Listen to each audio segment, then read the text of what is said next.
ایک صحابی حضور پاک صلی اللہ علیہ وسلم کی خدمت میں حاضر ہوئے اور عرض کیا کہ آپ کی محبت مجھے میری جان و مال اور اہل و عیال سے زیادہ ہے۔ میں اپنے گھر میں ہوتا ہوں اور آپ کا خیال آ جاتا ہے تو صبر نہیں آتا، یہاں تک کہ حاضر ہوں اور آ کر زیارت نہ کر لوں۔ مجھے یہ فکر ہے کہ موت تو آپ کو بھی اور مجھے بھی ضرور آنی ہی ہے، اس کے بعد آپ تو انبیاء کے درجے پر چلے جائیں گے، تو مجھے یہ خوف رہتا ہے کہ پھر میں آپ کو نہیں دیکھ سکوں گا۔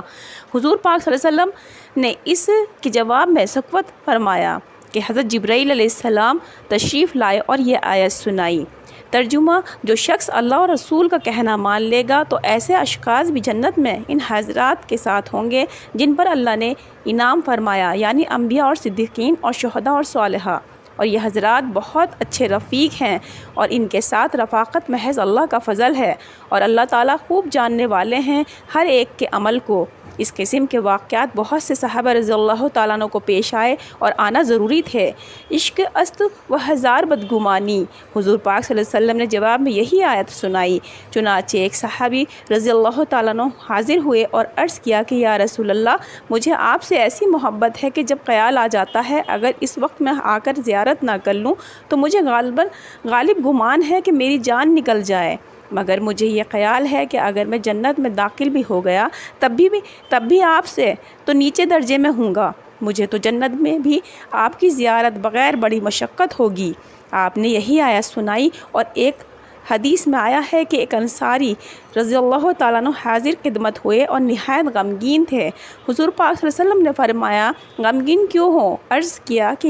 یا رسول اللہ، ایک سوچ میں ہوں۔ آپ نے دریافت فرمایا، کیا سوچ ہے؟ عرض کیا کہ یا رسول اللہ، ہم صبح و شام حاضر خدمت ہوتے ہیں، آپ کی زیارت سے محظوظ ہوتے ہیں، آپ کی خدمت میں بیٹھتے ہیں، کل کو آپ تو انبیاء کے درجے پر پہنچ جائیں گے، ہماری وہاں تک رسائی نہیں ہوگی۔ حضور پاک صلی اللہ علیہ وسلم نے سکوت فرمایا، اور جب یہ آیت نازل ہوئی تو حضور پاک صلی اللہ علیہ وسلم نے ان انصاری کو یہیں بلایا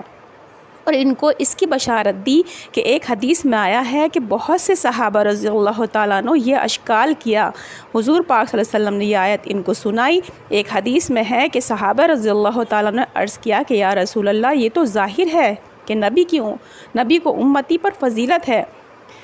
اور جنت میں اس کے درجے اونچے ہوں گے، تو پھر اکٹھا ہونے کی کیا صورت ہوگی؟ حضور پاک صلی اللہ علیہ وسلم نے ارشاد فرمایا کہ اوپر کے درجے والے نیچے کے درجے والوں کے پاس آئیں گے، ان کے پاس بیٹھیں گے، بات چیت کریں گے۔ درمنشور حضور پاک صلی اللہ علیہ وسلم کا ارشاد ہے کہ مجھ سے بہت محبت کرنے والے بعض ایسے لوگ ہوں گے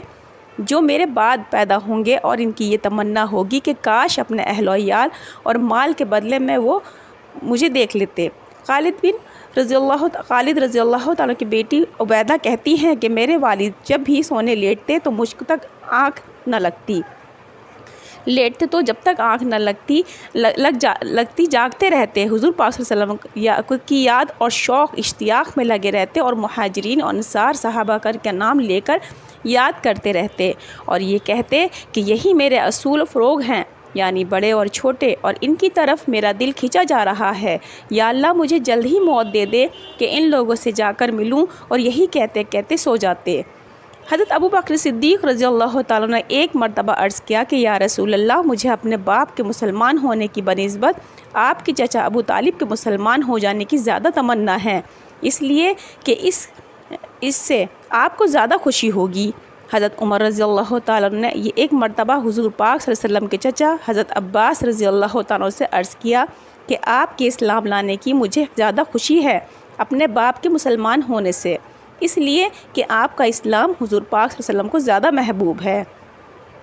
حضرت عمر رضی اللہ تعالیٰ عنہ ایک مرتبہ رات کو حفاظتی گشت فرما رہے تھے کہ ایک گھر میں سے چراغ کی روشنی محسوس ہوئی اور ایک بڑھیا کی آواز کان میں پڑی جو ان کو ڈھونڈتی ہوئی اشعار پڑھ رہی تھی، جن کا ترجمہ یہ ہے کہ محمد صلی اللہ علیہ وسلم پر نیکیوں کا درود پہنچے اور پاک صاف لوگوں کی طرف سے جو برگزیدہ ہوں ان کا درود پہنچے۔ بے شک یا رسول اللہ، آپ راتوں کو عبادت کرنے والے تھے اور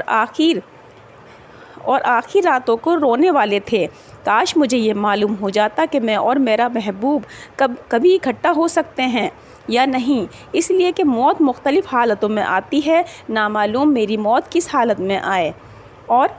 حضور پاک صلی اللہ علیہ وسلم سے مرنے کے بعد ملنا ہو سکے یا نہ ہو سکے۔ حضرت عمر رضی اللہ تعالیٰ بھی یہ اشعار کو سن کر رونے بیٹھ گئے۔